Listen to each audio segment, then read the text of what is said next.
Hi there, welcome to Nonsense Whisky. My name is VinPF, and on today's episode we're going to be covering another ALDI Whisky. These guys are putting out so many expressions at the moment, it's unreal, and we're not even at Christmas yet. This is something that came out last year, and this is the Hogwash. If you can see that on the label, the Hogwash Blended Malt Scotch Whisky. That's an interesting thing because at the moment they've been known for their basic blends, their Highland 8, and of course their kind of single malt range. I've done a mixture of these things, so I'll put them in a kind of playlist up here, but you'll be able to see some other ALDI bottlings just up here. This is meant to sit neatly in between the ALDI Highland Black 8, which is about £13 in the UK, and this is £15. Their single malt offerings start at like £17.50.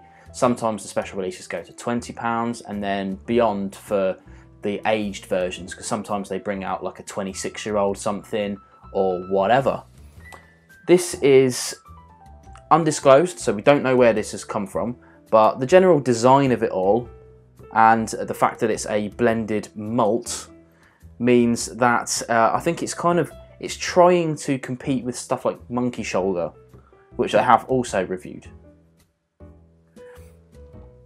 So it's a cheap whiskey, you know. This is a small bottle. This is a 20 cl. I got this so it's the 20 cl with a beer and a small little glass, and that cost me £5. So I thought, why not? You know, I'll drink the beer, enjoy the glass, and see what this is like without spending the full 15 on a big bottle, which is 70 cl.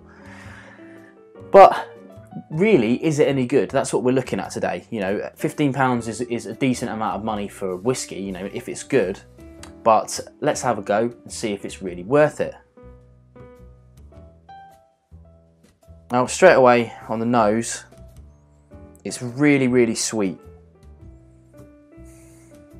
Possibly even a little sickly sweet.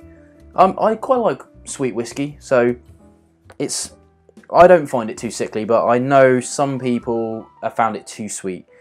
And it's the same with the Monkey Shoulder, you know, if we're going to go as a direct comparison, often people are put off by how sweet it is. It's got a little bit of honey to it, and a whole heap of Speyside notes on there. There's like apple orchards, maybe even baked apples as well. Really pushing the boundaries of the tasting notes there. It's not a bad nose. It's got quite a lot of malt on it as well. Really, I imagine this is quite a young whiskey. It's probably coloured to the end of the earth, so I don't think this is kind of a natural presentation. Let's try some.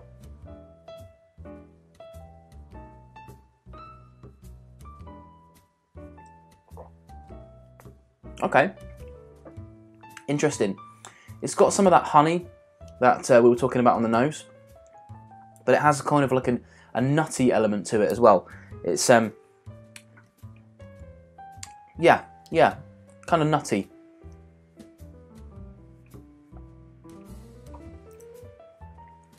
The finish is a touch spicy,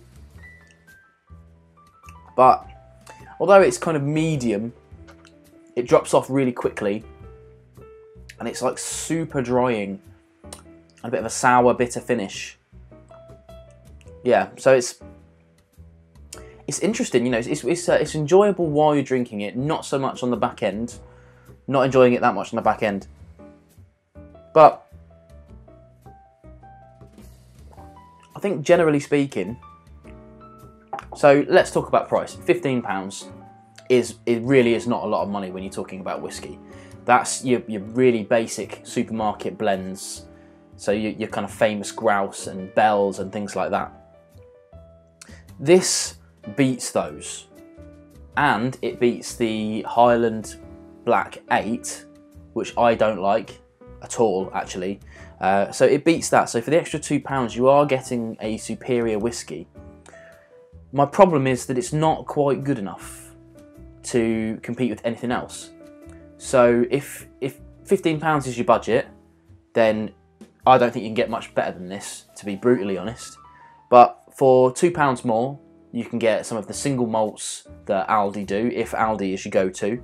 And although some of them aren't great, some of them are pretty good. Like the rum cask finish from last year, which I did a review on, is pretty good. The Islay a bit weak, not keen on that.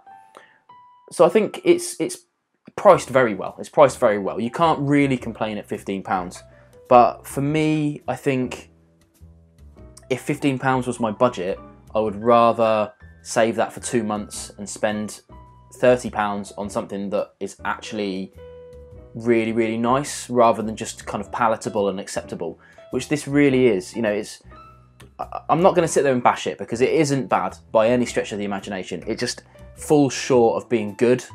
So yeah, it's decent enough, and I think it's worth trying, because if it's one of those drams that really clicks with you, then it's worth having around. At £15, it's not going to break the bank. But I just think that if you really want a good experience with your whiskey, and you're not just looking for kind of bulk consumption, then it really is worth spending a little bit more, pushing into the £20 mark, and getting something that you will actually sit and enjoy and get something back out of, rather than just whiskey for the sake of whiskey.